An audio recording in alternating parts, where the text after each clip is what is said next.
Welcome to my YouTube channel Sara Ali vlog. उम्मीद है आप सब ठीक होंगे और अल्लाह ताला आप सबको अपने हिफ्ज़ व ईमान में रखे, आमीन सुम्मा आमीन। आज मैं अपने किचन में हल्दी वाला दूध बना रही हूँ। इसको गोल्डन मिल्क भी कहते हैं। ये दूध बहुत तरीक़ों से बनाया जाता है। आज मैं आपको अपने स्टाइल से ये दूध बनाना सिखा रही हूँ। चलिए आज की रेसिपी को स्टार्ट करते हैं। बिस्मिल्लाहिर्रहमानिर्रहीम। इसके लिए हमें ये इंग्रेडिएंट्स चाहिए। 1 टेबलस्पून खोपरा पाउडर, 1 छुहारा इसको मैंने बारीक काट लिया, 7 अदद बादाम, 2 सब्ज़ इलायचियाँ, 1 टेबलस्पून आप पिस्ता ले लें और 1 टेबलस्पून काजू ले लें।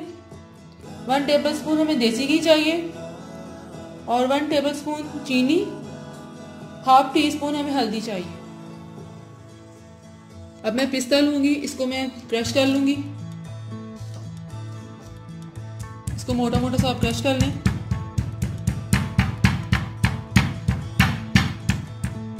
पिस्ता हमने क्रश कर लिया।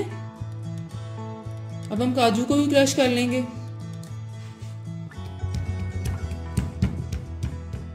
काजू को भी हमने क्रश कर लिया और अब हम बादाम को भी क्रश कर लेंगे।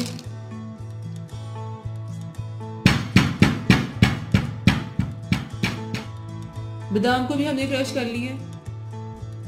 अब हम इसमें से दाने निकाल लेंगे इलायची के, इसको भी क्रश कर लेंगे।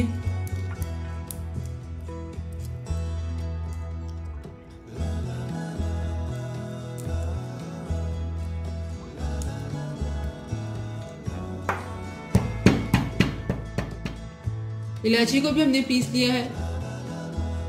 अब एक देसी में देसी घी डालेंगे। देसी घी गर्म हो रहा है, इसमें इलायची पाउडर डाल देंगे।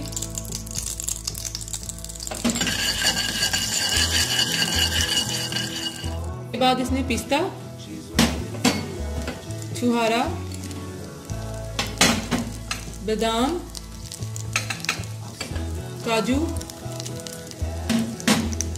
खोपरा पाउडर,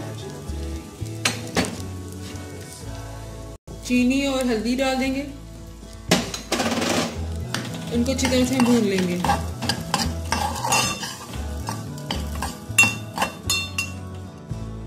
इसको 1 मिनट भून लें ताकि अच्छी तरह से खुशबू आए।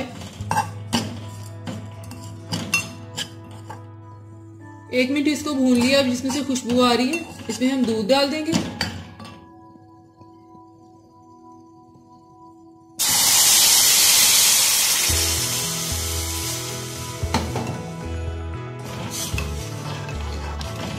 अब इस दूध को बॉईल करना है।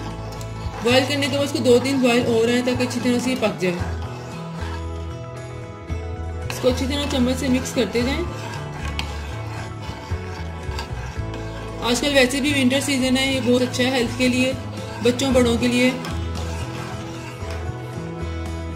दूध को बॉईल आ रहा है, इसको हम पकने देंगे ताकि ये थोड़ा सा गाढ़ा हो जाए। 2-3 बॉईल आ जाए इसको और दूध को 2-3 बॉयल्स आ गए और ये काफ़ी थिक हो गया। अब हम इसे गिलास में निकाल लेते हैं। ये देख सकते हैं आप, ये कितना थिक हो गया। लीजिए मेरा हल्दी वाला दूध तैयार है। आपने मुझे कमेंट्स में बताना कि आज की ये रेसिपी आपको कैसी लगी और इसको अपने फ्रेंड्स के साथ शेयर भी करना है और प्लीज़ मेरे चैनल को सब्सक्राइब भी करना है और सामने बेल के बटन को प्रेस भी करना है। इससे मेरी हर आने वाली न्यू वीडियो आपको मिलेगी। फिर मिलूंगी एक नई रेसिपी के साथ। तब तक के लिए अपना बहुत ख्याल रखिएगा। अल्लाह हाफिज।